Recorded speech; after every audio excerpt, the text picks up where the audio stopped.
Rusaj esploristoj en la fino de la 1940-kaj jaroj tenis kvin homojn nedormaj dum 15 tagoj uzante eksperimentan gasbazitan stimulilon. Ili estis tenitaj en sigelita medio por zorge monitori ilian oksigenkonsumadon por ke la gaso ne mortigis ilin, ĉar ĝi estis toksa en alta kvanto. Ĉi tio estis antaŭ ol videoobservado, do ili usis nur mikrofonojn kaj portilukon 12 centimetrojn dika por monitori ilin. La kamero enhavis librojn, matracojn, fluakvon kaj necesejon, kaj sufiĉe da seka manĝaĵo por ĉiuj kvin por monato. La testaj subjektoj estis politikaj kaptitoj rigarditaj kiel ŝtataj malamikoj dum la dua mondmilito. Ĉio estis en ordo dum la unuaj 5 tagoj. La subjektoj apenaŭ plendis, konsidere onin promesis malvere, ke ili estos liberigitaj se ili akceptos la teston kaj ne dormos dum 30 tagoj.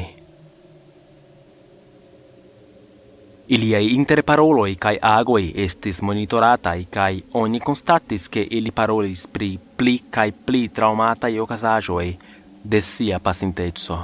Kaj la ĝenerala tono de la interparolado malheliĝis post la 4. tago.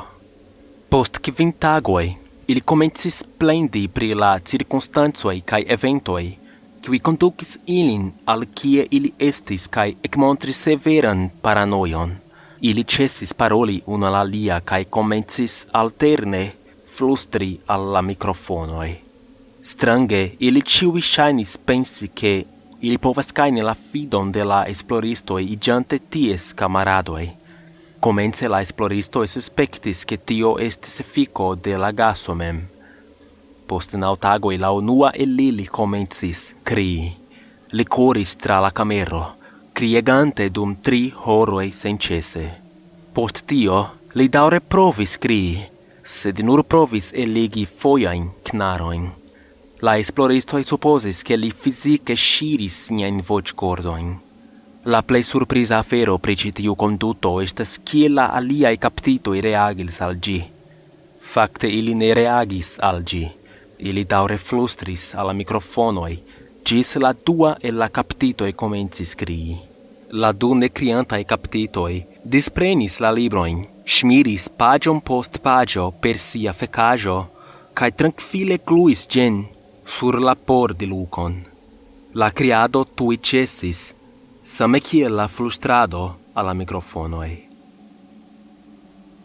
Post kiam aliaj 3 tagoj pasis, la esploristoj kontrolis la mikrofonojn ĉiuhore por certiĝi ke ili funkciis. Tial ke ili trovis neebla tio ke neniu sono venis de 5 homoj. La oksigenkonsumo en la kamero montris ke ĉiuj 5 ankoraŭ vivas. Fakte, la konsumo estis tiom multe, kiom tiu de 5 homoj en tre peniga fizikekzerco.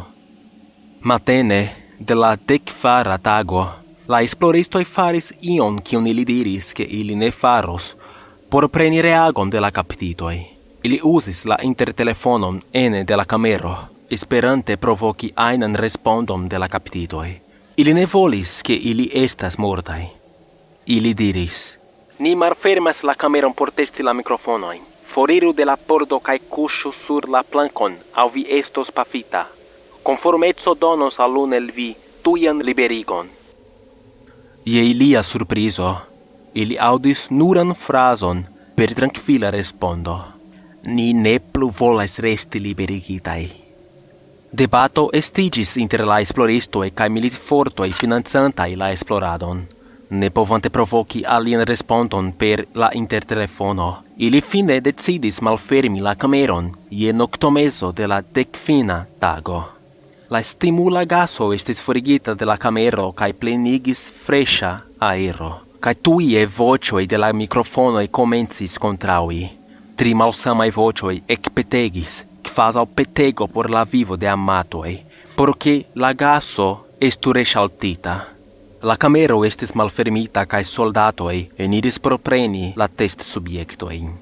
Ili komencis skrii pli laŭte ol iam, kaj la samon faris la soldatoj, ciam ili vidis tion, cio estis ene. Kvar e la kvin subjectoi ancora estis vivai. Tamen, neniu povis recte nomi vivo la staton de iu el ili. La mangiajo estis appena tuŝitaj, estis pezoj de carno de la femuro kaj brusto de la mortinta subjekto ŝtopitaj en la drenilon, en la centro de la kamero. Bloccante la akvon kaj permesante al 10 centimetrojn da akvo akumuliĝi sur la planko. Ĝuste kiam da akvo sur la planko estis efektive sango, neniam estis determinita. Ĉiuj kvar poste vivantaj subjektoj ankaŭ havis grandajn pecojn de muskolo kaj haŭto forŝiritaj de sia korpo. La detruo de karno kaj senŝirma osto en iliaj fingropintoj montris ke la vundoj estis faritaj per mano, ne per dentoj, kiel la esploristoj komence pensis. Pli detala esploro de la pozicio kaj anguloj de la vundoj montris ke plejparte, se ne ĉiuj, el ili estis memfaritaj. La abdomenaj organoj sub la torako de ĉiuj kvar subjektoj estis forigitaj. Dum la koro, pulmoj kaj diafragmo restis en la ĝusta loko, la haŭto de la plej multaj muskoloj alkroĉitaj al la ripoj estis forŝiritaj, kio eksponis la pulmojn tra la torako. Ĉiu sanga vaskulo kaj organo restis sendifektaj, ili nur eltiriĝis kaj kuŝis surplanke, ĉirkaŭante la ankoraŭ vivantajn korpojn de la subjektoj. La digesta vojo de ĉiuj kvar videblis funkcianta, digestante la manĝaĵon. Rapide evidentiĝis ke ili digestis sian propran karnon, kiun ili forŝiris. Ili ĝin manĝis tra la tagoj. Plejparte el la soldatoj estis rusaj specialaj agentoj ĉe la instalaĵo, sed tamen multaj rifuzis reveni al la kamero por forigi la testsubjektojn. Ĉi tiuj daŭre kriis por esti lasita en la kamero, kaj unu post la alia petegis kaj postulis ke la gaso revenu, por ke ili ne ekdormu. Je ĉies surprizo, la testsubjektoj forte batalis, dum ili estis forigataj de la kamero. Unu el la rusaj soldatoj mortis pro havi sian gorĝon ŝirita. Alia estis grave vundita de forŝiro de liaj testikoj kaj forŝiro de krura arterio fare de la dentoj de subjekto. Aliaj kvin soldatoj forpasis, se vi kalkulas ankaŭ tiujn, kiuj sin mortigis en la sekvaj semajnoj post la okazaĵo. En la batalo, la lieno de unu el la kvar vivantaj subjektoj krevis kaj li sangis preskaŭ tuj. La kuracistoj provis sedacii lin, sed tio montriĝis malebla.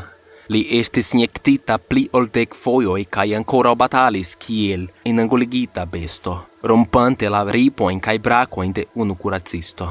Post kiam oni vidis la koron bati dum tutaj 2 minutoj post kiam li sangis ĝis punkto kie estis pli da aero en lia sango cirkulsistemo ol sango, eĉ post kiam ĝi haltis, li daŭre kriis kaj skuegiĝis dum aliaj 3 minutoj, penante ataki iun ajn proksime, kaj nur ripetante la vorton pli, denove kaj denove, pli kaj pli malforte, ĝis li finfine silentiĝis.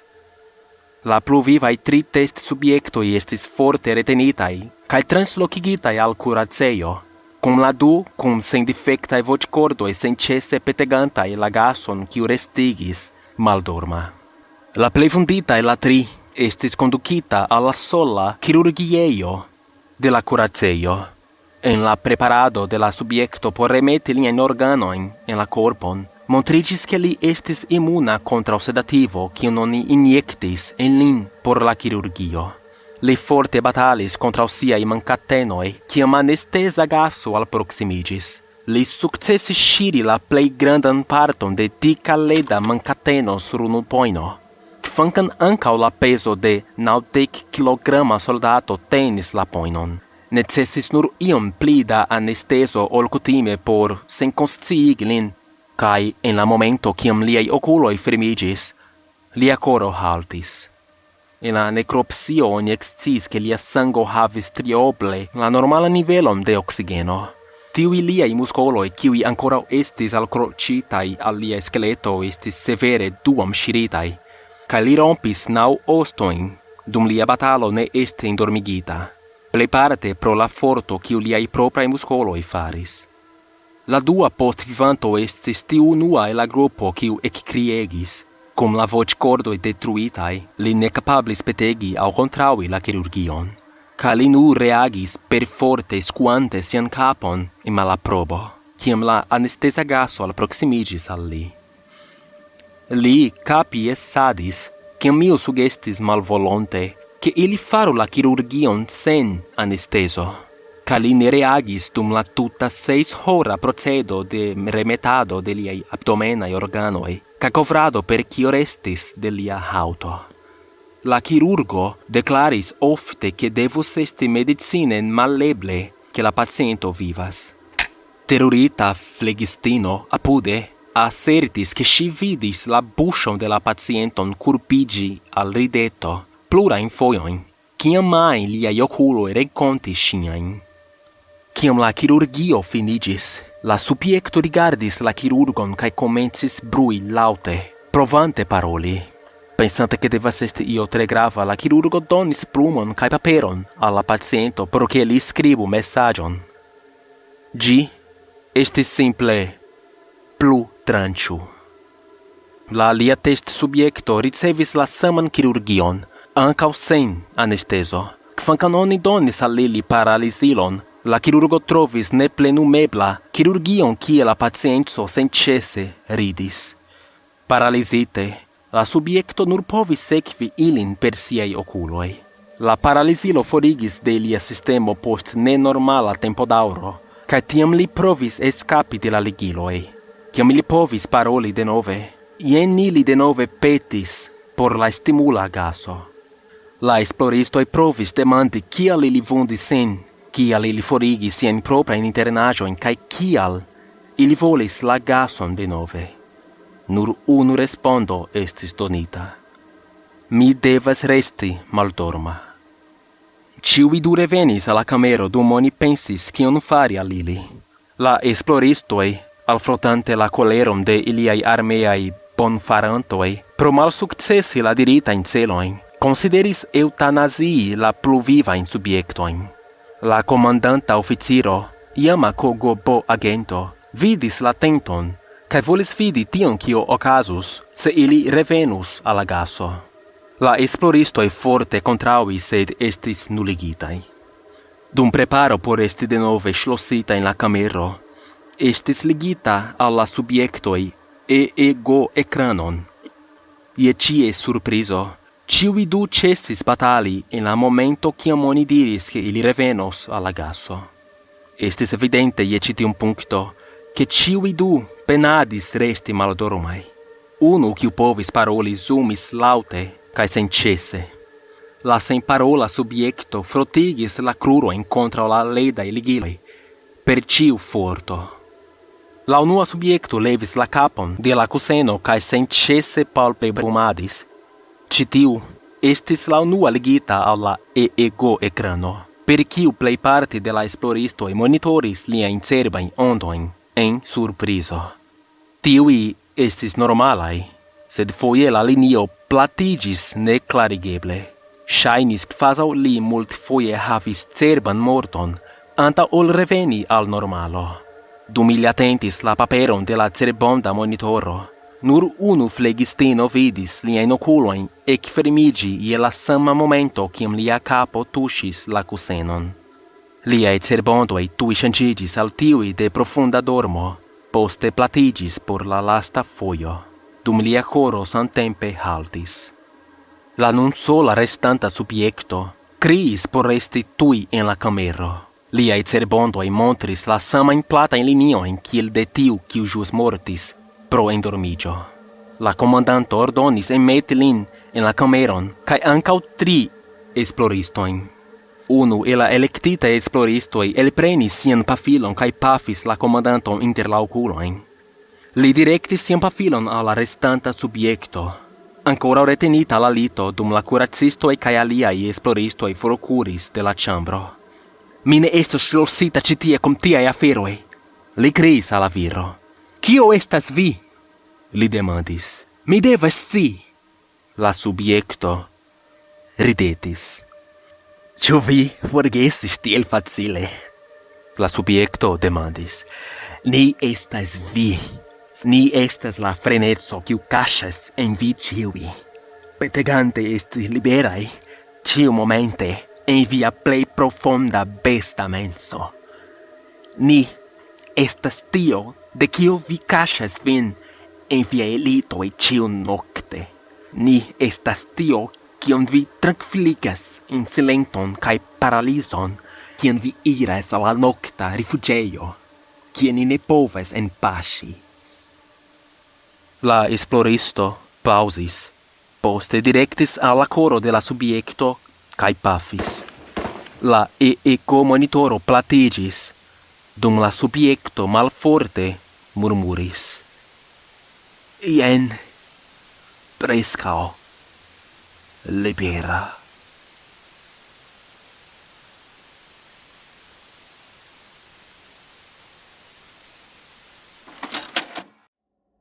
Saluton, mi estas Erikso. Se vi ŝatis ĉi tiun filmeton, bonvolu premi la ŝato-butonon ĉi sube kaj ankaŭ diskonigi ĉi tiun filmeton, kie ajn vi volas. Ni plenigu Esperantujon per horor-rakontoj. Se vi ŝatis la etoson de ĉi tiu rakonto, de kruela eksperimento kun bizara celo, do vi ankaŭ ŝatus ĉi tiun filmeton kiu aperas sur via ekrano. Ĉi tiu rakonto nomiĝas Pordego de la menso, kaj temas pri eksperimento fare de religiaj sciencistoj, kiuj forigis la sensan sistemon de viro, ĉar ili kredas ke tiel oni povas senti la ĉeeston de Dio. Alklaku ĝin kaj spektu. Ĝis poste.